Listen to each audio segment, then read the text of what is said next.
Alright guys, what is going on? Oink here, and today we got some new seasonal time and drift trial events. Drift time trial number 70, and of course we're going to be going into the time trial, just a single one again. They seem to have cut it down to just one per week in the events. It's a 600 performance points racing cars, Sarthe Circuit 2009 time trial. You can see the entry requirements there, obviously 600 pp. Racing hard tyres, has to be a racing car, and you can't use any of the Formula cars or the Red Bulls, anything like that. The car I chose to use is the Nissan GT-R N24 Schulze Motorsport, which I believe might be the free DLC one. There's two cars like this, and I think this was the free one, so everyone should have access to this. If not, there's like the 2012 version in blue, which was free. I don't know. One of the two was free, one of them came in the DLC pack. I can't remember which was which. Anyway. Similar cars. No particular reason why I used this. It was close to 600 performance points. I love using Nissan GT-Rs. They're great to drive. This car is no different. Settings wise, the reason I didn't show you the settings is because literally I didn't really change anything. It had all the power upgrades it could take with the lowest possible downforce.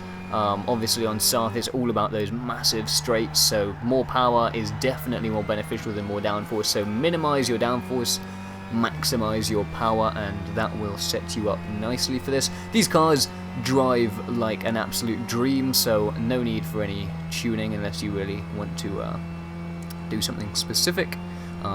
If you want to get high on the leaderboards, take the Chaparral 2J. Every week that racing cars are allowed, every week that you can get that car within specifications, if you want to be high on the leaderboards, you've got to use it. There's like two people that are higher.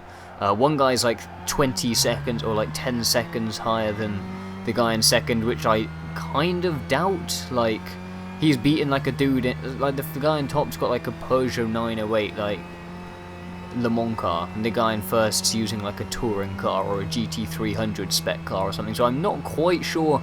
Either he's like the fastest dude ever to live, or I don't know, something a little bit fishy going on. But anyway, I don't know. I don't pay attention to the leaderboards because, I mean, I think people pay too much attention to the leaderboards. Anyway, let's get away from that. Very fun event. We're obviously at night at Circuit de la Sarthe. Got the chicanes. Set my top speed to around 209, 210 miles per hour, somewhere around there, and I'm just hitting the limiter on the very edge of the straight.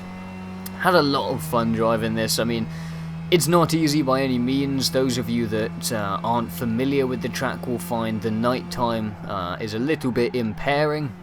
My best tips for nighttime racing, I mean, if you know the track off by heart, you could do it with your eyes closed. The fact that it's at nighttime won't affect you massively, and you should be able to hit pretty solid lap times anyway. But generally speaking, for night racing, the biggest thing is obviously being able to pick out your braking points, your apexes, exits, all of that kind of stuff. Just being able to actually visually see them, because obviously techniques for driving fast is your eyes play a massive part in getting the car in the right position for corners, braking, accelerating, all of that kind of stuff. You know, seeing the track ahead of you is massively important. So obviously at night that's not so easily done,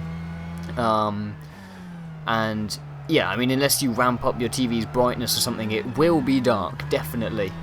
So the most crucial thing I would say to be able to kind of counteract that problem is to just ease into the braking zones. Don't brake late and heavily, brake a little bit earlier and a little bit lighter. That just allows you, you won't lose masses of speed, maybe just sort of a few hundredths in each turn, but just sort of ease yourself into the corners, and that will just give you more time to pick out your apex.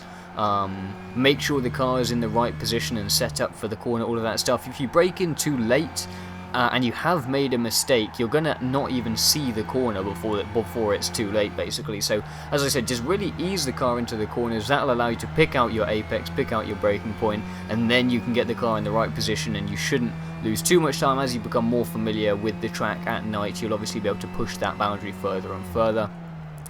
We're coming in here, and I took this really messily, but took the left awfully, and then this again terrible, and then I take the sand and dump it on the last corner. Lost probably 2 or 3 seconds dumping it into the sand at the end, but I still got in the gold by about 2 seconds, so no problems there. Hope you guys enjoyed the video. Let me know what cars you guys use and what times, all that good stuff, and we'll catch you guys soon. Peace.